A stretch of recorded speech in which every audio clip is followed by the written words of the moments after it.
Congressman, you've been supportive of the Armenian genocide resolution for a long time now. At this juncture, where we have around 226 co-sponsors, what needs to be done next? Just to go back to your very first point, though, as far as being a supporter of the resolution, it brings back the memory. Actually, I was very supportive of it, even before I came to Washington. Individuals from the Armenian community came to my office before I was elected and spoke to me about the topic and educated me about the topic back then. And it was right then that it became apparent that this would be something that when I got elected to Congress in 2002, I should take on as a priority. And so I immediately signed on to that legislation. And as you know, I've been a co-sponsor ever since. To the point of where we are right now, there's well over 220 some odd signatures to the co-sponsors to the legislation. The bill is in the Foreign Affairs Committee, and what we need to do is exert pressure on leadership here in the House and leadership of the committee as well to try to get the legislation to move forward.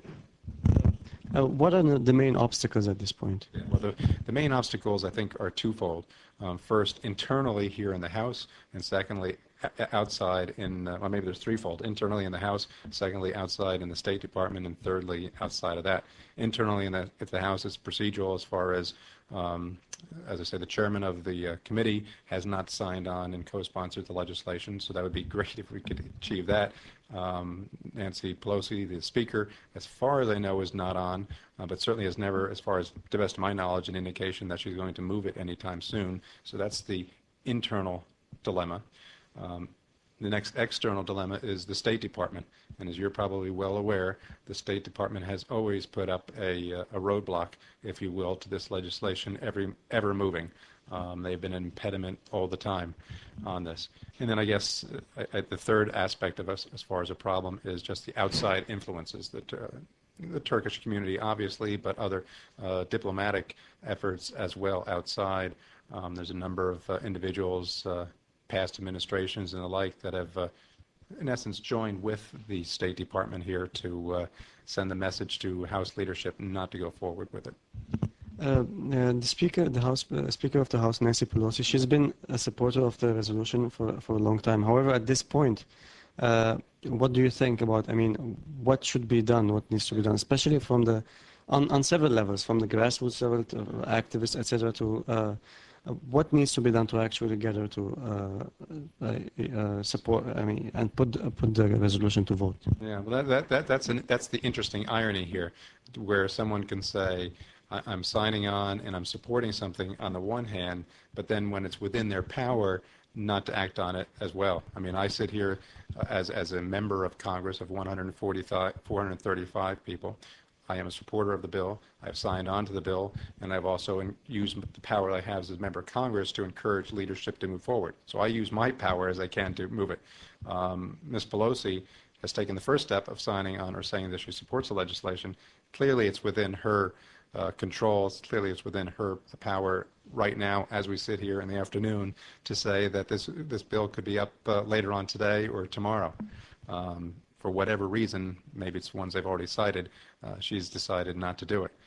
What needs to be done is to reach out to the public, those interested and knowledgeable about this topic, to put pressure on the leadership and say, stop listening to the bureaucrats, if you will, those in the State Department who have held this position in the past and are going to hold this position for as long as they're in the State Department. Stop listening to those outside forces and listen to what is right and just, to let this resolution to come up for a full debate, which I think also would be beneficial to the American public and community to have the opportunity.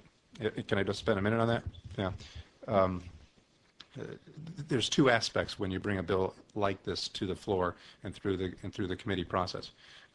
One is the ultimate goal, and that is that the resolution would pass, and that there would be the pressure on the administration going forward. That's the ultimate goal.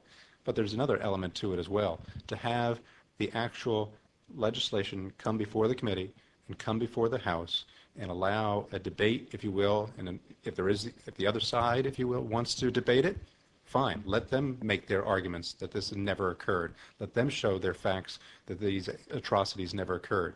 But we know that on our side, that when that day comes that we have this debate, we will be able to show them the documentation. We will be able to tell them of the horrific stories. We'll be able to tell them of the history of what actually transpired. And this message then will be out not just between you and I and the 220 people who signed the resolution, but this message will be on TV, this message will be broadcast, and I think that's a positive aspect of it as well. Congressman, my concluding question is about the relevance of this issue at this point in time. Why is it important for the U.S. Congress to recognize a crime that happened almost a century ago in a different part of the world? Well, that's interesting. I was just on the floor this past week speaking on an unrelated topic, saying that at the end of the day, what we speak on the floor of the House of Representatives has got to be the truth. And if we don't speak the truth, what we do here is of no moment. And when it comes to this issue as well, the Congress and the Senate and the President and this nation must stand up and speak the truth as well. And we must get the word out where the United States officially stands on it. And you say, at this moment, well, this moment has been for a long time, and this is something that should have been years ago, should have transpired in the House of Representatives. And so it's never too soon now to finally right what was wrong. Thank you very much. I appreciate it.